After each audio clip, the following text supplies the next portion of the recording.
Hello भाई, स्वागत है आपका आज के नए वीडियो में। और आज हम लोग पढ़ने जा रहे हैं हम लोग का इकोनॉमिक्स का बहुत ही इंपॉर्टेंट टॉपिक, जो कि हम लोग का पेपर में बहुत ज्यादा इंपॉर्टेंट है। बीएलएलबी 6 सेमेस्टर के लिए हम लोग पढ़ रहे हैं इकोनॉमिक्स।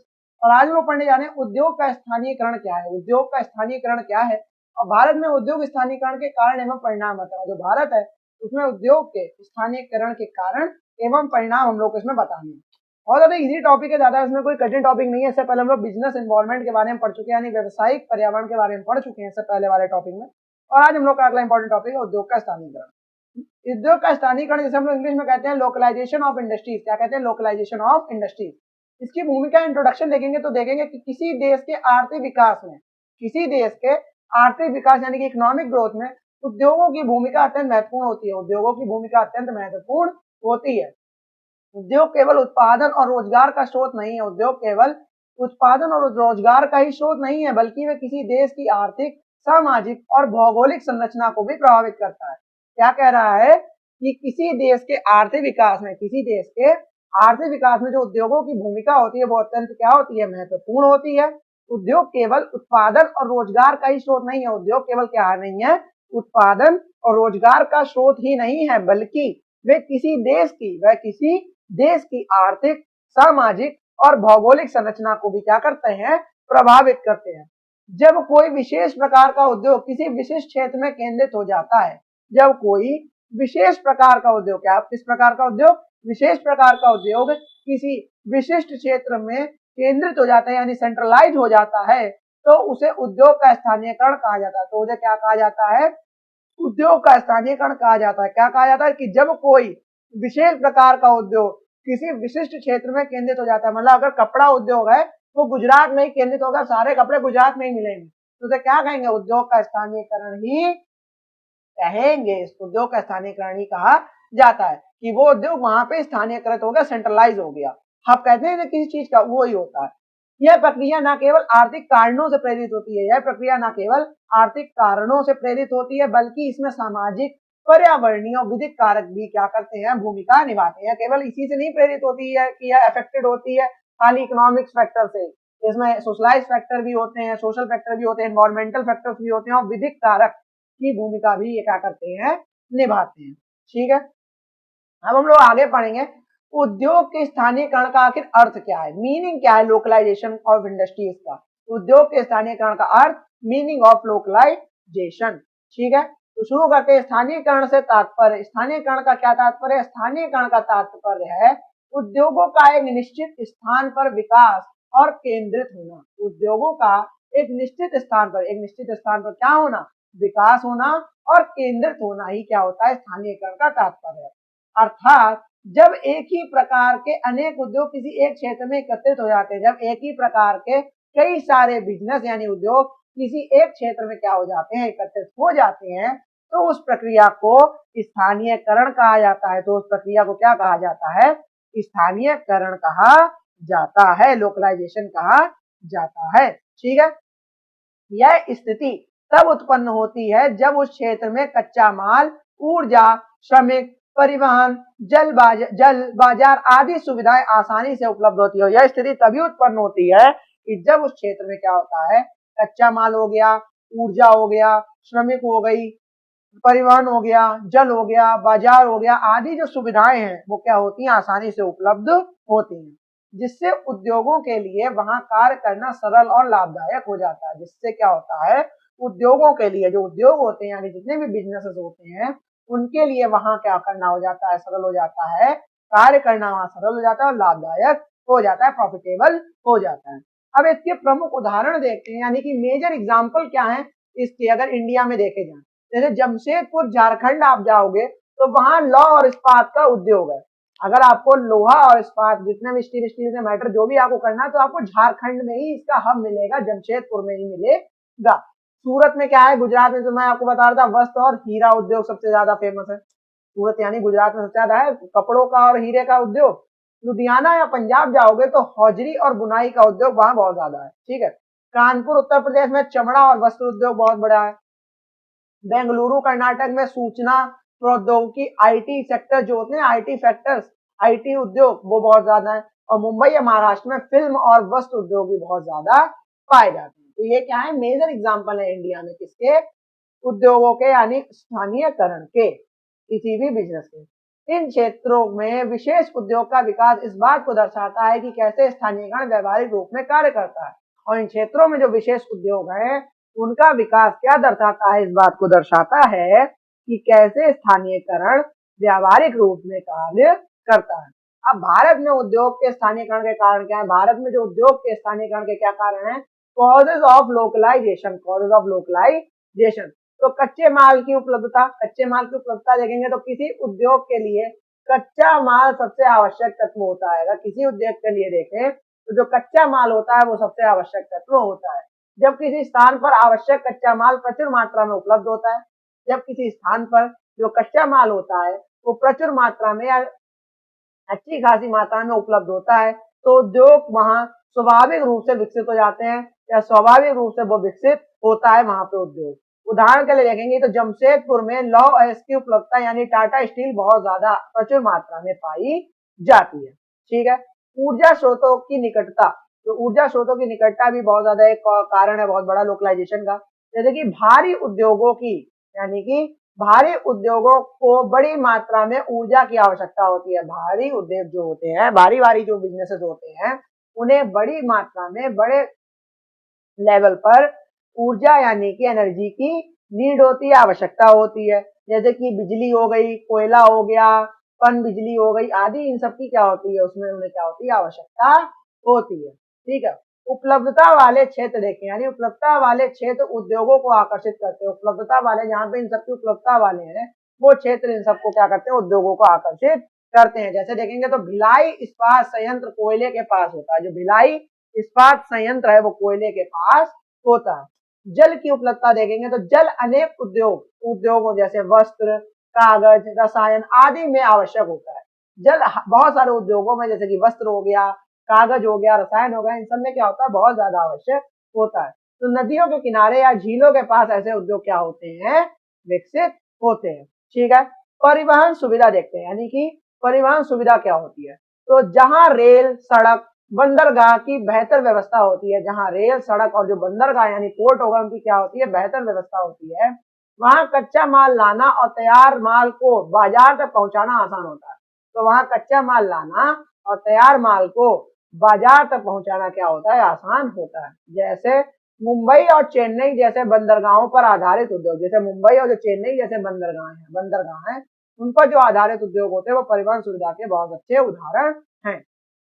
बाजार की निकटता को देखेंगे तो उत्पादों की खपत के लिए बाजार का होना आवश्यक है। उत्पादों की खपत के लिए बाजार का होना आवश्यक है। बड़े शहरों या जनसंख्या वाले क्षेत्रों के पास उद्योग स्थापित करना लाभदायक होता है। जो बड़े शहर हो गए और या जनसंख्या वाले जो क्षेत्र होगा उनके पास अगर उद्योग स्थापित करना वो क्या होता है, लाभदायक होता है, क्योंकि श्रमिक मिलती है, बाजार मिलता है, जो सप्लाई डिमांड का जो एक चेन है वो चलती रहती है। इसीलिए जैसे दिल्ली के आसपास छोटे उद्योग बहुत ज्यादा कारगर रहते हैं।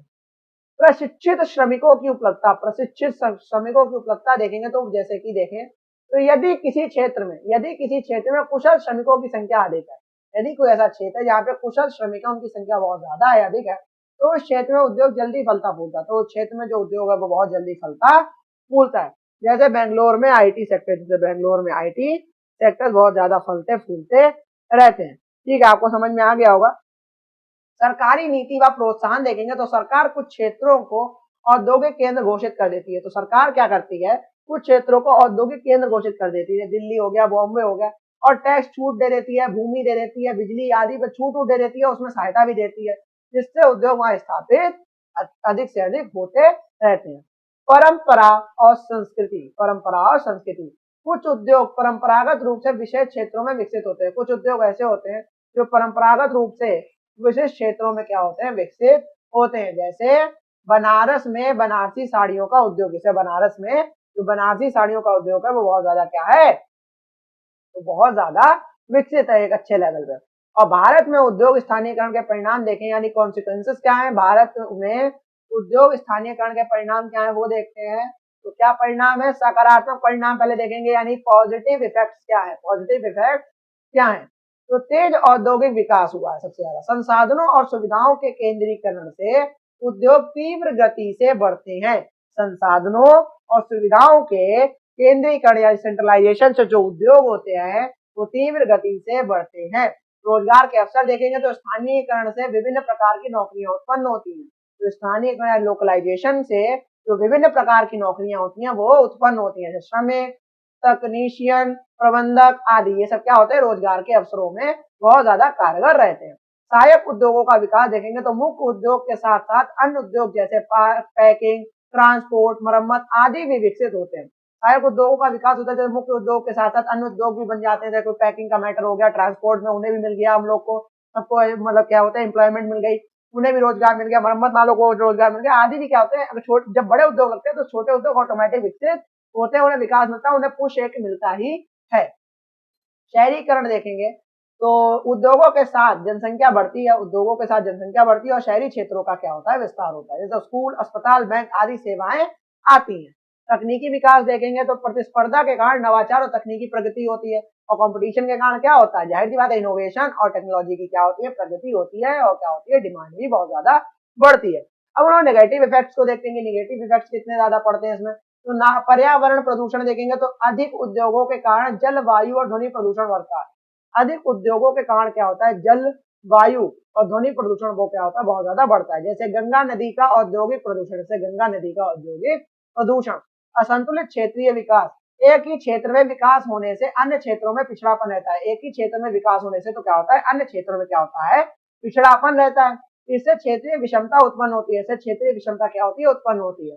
शहरी समस्याएं देखेंगे तो आवास की कमी, झुग्गियों की वृद्धि, यातायात जाम, प्रदूषण आदि समस्याएं बहुत ज्यादा इससे बढ़ जाती है। शहरी समस्याएं होती नहीं है, शहर में समस्या, आवास कमी हो गई, झुग्गियों में वृद्धि हो गई, यातायात जाम लग रहा है बहुत ज्यादा, जहाँ पे लोग जाएंगे तो ज्यादा ट्रैफिक लगता ही है, पोल्यूशन बहुत ज्यादा बढ़ रहा है, आदि समस्याएं क्या होती है, बढ़ जाती है। और संसाधनों यानी रिसोर्सेज पर बहुत ज्यादा दबाव पड़ता है, जैसे जल, बिजली, भूमि आदि पर अत्यधिक बोझ पड़ता है, जिससे स्थायी विकास बाधित होता है। जिससे क्या होता है, स्थायी विकास बाधित होता है। आगे समझ में, चलो भाई, तो हम लोग अब चलते हैं अपने नेक्स्ट टॉपिक पे कि कानूनी विवाद कैसे इसमें नेगेटिव इफेक्ट डाल रहा है। कानूनी विवाद को देखेंगे तो भूमि अधिग्रहण हो रही है, श्रमिक अधिकार, प्रदूषण नियंत्रण, विस्थापन आदि से जुड़े विधिक विवाद इसमें क्या होते हैं, उत्पन्न होते हैं। अब हम लोग देखते हैं कि विधिक दृष्टिकोण, क्योंकि आप हर टॉपिक को लॉ में लिखेंगे, आपको हर टॉपिक को लीगल पर्सपेक्टिव से देखना आना चाहिए। आपके सामने अगर कोई भी हिस्ट्री हो, ज्योग्राफी हो, कोई भी टॉपिक सोशल आ रहा है तो आप उसको ये देखो कि लीगली इसको कैसे कनेक्ट करेंगे। आप अगर किसी की भी तैयारी करते हो, किसी भी बड़े एग्जाम की तैयारी करते हो, तो आपको वहां पे लीगल पर्सपेक्टिव देना होगा हर एक टॉपिक को लेकर। तो हम लोग क्लियर थे लोकलाइजेशन ऑफ बिजनेस यानी उद्योग का पढ़ रहे हैं, बिजनेस का। तो अब देखते हैं इसका लीगल पर्सपेक्टिव यानी विधिक दृष्टिकोण क्या है। एक विधि छात्र के रूप में समझना बहुत जरूरी है कि उद्योगों के स्थानीयकरण में कानूनों की बड़ी भूमिका होती है। कुछ प्रमुख कानून क्या क्या है, जैसे औद्योगिक नीति अधिनियम, पहला कौन सा है हम लोग का, औद्योगिक नीति अधिनियम, इसमें बहुत ज्यादा इंपॉर्टेंट है। उद्योगों की स्थापना और क्षेत्र चयन के लिए नियम बनाता है। औद्योगिक नीति अधिनियम क्या करता है, उद्योगों की स्थापना और क्षेत्र के चयन के लिए क्या बनाता है, नियम बनाता है। पर्यावरण संरक्षण अधिनियम 1986 उद्योगों द्वारा होने वाले प्रदूषण को नियंत्रित करता है। आपने पिछले सेमेस्टर में इन्वायरमेंटल लॉ में आपने इसको बहुत अच्छे से पढ़ रखा है कि कितना बनाता है कि वहां उद्योग लगेंगे, कोई भी जिस जहाँ पे ज्यादा जनसंख्या ना हो, जहाँ पे लोग ज्यादा अफेक्टेड ना हो। तो इसीलिए पर्यावरण संरक्षण अधिनियम 1986 ये करता है, उद्योगों द्वारा होने वाले प्रदूषण को क्या करता है, नियंत्रित करता है। भूमि अधिग्रहण अधिनियम जो 2013 वाला था कि उद्योगों के लिए भूमि अधिग्रहण और मुआवजा प्रक्रिया को नियंत्रित करता है। जो उद्योगों के लिए जो भूमि अधिग्रहण है और जो मुआवजा प्रक्रिया उसको क्या करता है, ये एक्ट नियमित करता है या नियंत्रित करता है। श्रम कानून श्रमिकों के अधिकार के लिए मजदूरी सुरक्षा आदि को सुनिश्चित यह करता है, ठीक है। और उपभोक्ता संरक्षण कानून में देखेंगे तो माल की गुणवत्ता और उपभोक्ता हितों की ये क्या करता है, रक्षा करता है। तो ये सब कानून या एक्ट जितने भी हैं वो सब इससे क्या होते हैं, कनेक्टेड होते हैं। तो इन कानूनों का अनुपालन के बिना उद्योग स्थापित नहीं किए जा सकते हैं, बिजनेस स्थापित नहीं किए जा सकते हैं। और इससे स्पष्ट होता है कि व्यवसायिक और विधिक तंत्र एक दूसरे के क्या है, पूरक है। क्या है, पूरक है।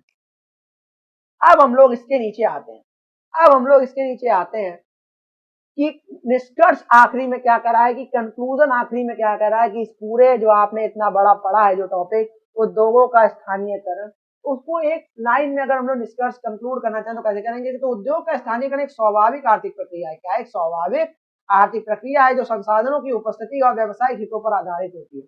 जो क्या है, संसाधनों की उपस्थिति और व्यवसायिक हितों पर आधारित होती है। यद्यपि यह प्रक्रिया आर्थिक विकास, रोजगार और तकनीकी उन्नति लाती है। यद्यपि क्या है, यह प्रक्रिया आर्थिक विकास हो गया, रोजगार हो गया, तकनीकी उन्नति लाती है, परंतु इसके साथ साथ पर्यावरणीय, सामाजिक और कानूनी समस्याएं भी क्या करती है, साथ ही साथ उत्पन्न होती है। अतः आवश्यकता है कि संतुलित औद्योगिकरण की, इससे सभी क्षेत्रों का समावेशी विकास हो सके। यह सब क्या करता है, यह सुनिश्चित करती है। ठीक है, सरकार और उद्योगों को मिलाकर, या सरकार और उद्योगों को मिलकर ऐसा दृष्टिकोण अपनाना चाहिए जिसमें स्थायित्व भी हो, सामाजिक न्याय भी हो, कानूनी अनुपालन के साथ साथ ये सब चीजें चलती रहें और साथ साथ ही चलें।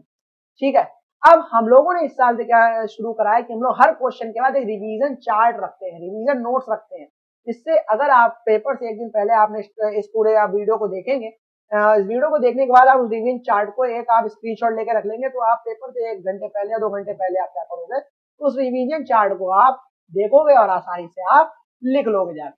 ठीक है, रिवीजन चार्ट हम लोग शुरू करते हैं कैसे, कि लोकलाइजेशन पढ़ रहे थे, जो हम लोग इसी फॉर्मेट में देखते हैं कि किस फॉर्मेट में बना के दिया गया, कि परिभाषा हम लोग क्या पढ़ के आए लोकलाइजेशन ऑफ इंडस्ट्रीज की, कि जब किसी विशेष प्रकार के उद्योग का विकास एक निश्चित स्थान या क्षेत्र में केंद्रित हो जाता है तो उसे उद्योग का स्थानीयकरण कहते हैं। जाहिर सी बात है, क्या पढ़ के आते हैं कि जब किसी विशेष प्रकार के उद्योग का विकास किसी एक निश्चित स्थान पर क्या होता है या क्षेत्र में केंद्रित या सेंट्रलाइज हो जाता है तो उसे क्या होता है, उद्योग का स्थानीयकरण कहते हैं।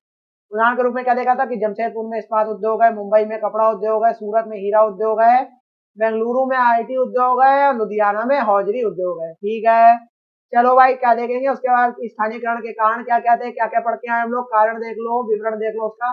कच्चे माल की उपलब्धता, उद्योग नहीं, उद्योग वही लगता है जहाँ संसाधन पास में हो। जल व ऊर्जा की उपलब्धता, जैसे कपड़ा व भारी उद्योग। परिवहन की सुविधा देखेंगे तो सुगम सड़क हो गया, रेल हो गए, बंदरगाह हो गए, इसके विवरण में देखेंगे। बाजार की निकटता में देखेंगे तो उत्पादों की त्वरित बिक्री होगी। श्रमिकों की उपलब्धता देखेंगे तो कुशल श्रमिक के कारण ही उद्योग का विकास होगा। औद्योगिक परंपरा देखेंगे तो पूर्व से चला आ रहा उद्योग, जैसे बनारसी साड़ी।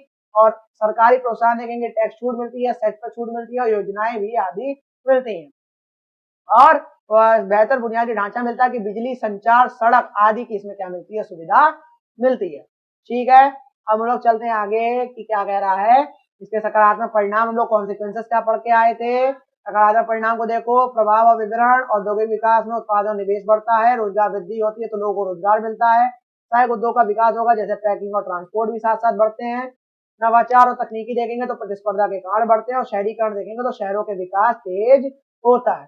नकारात्मक प्रभाव इससे क्या क्या पड़ता है, पहले तो प्रदूषण ही पड़ता है। प्रदूषण से क्या होता है, वायु जल ध्वनि प्रदूषण बढ़ रहा है, क्षेत्रीय अनुसंतुलन हो जाता है, क्योंकि कुछ क्षेत्र आगे पीछे, बाकी पीछे होते हैं, बहुत ज्यादा पीछे हो जाते हैं। जनसंख्या व झुग्गियों में बढ़ोतरी हो जाती है, शहरी क्षेत्रों में बोझ बढ़ गया, संसाधनों पर दबाव बढ़ जाता है, पानी, बिजली, जमीन की कमी होने लगती है।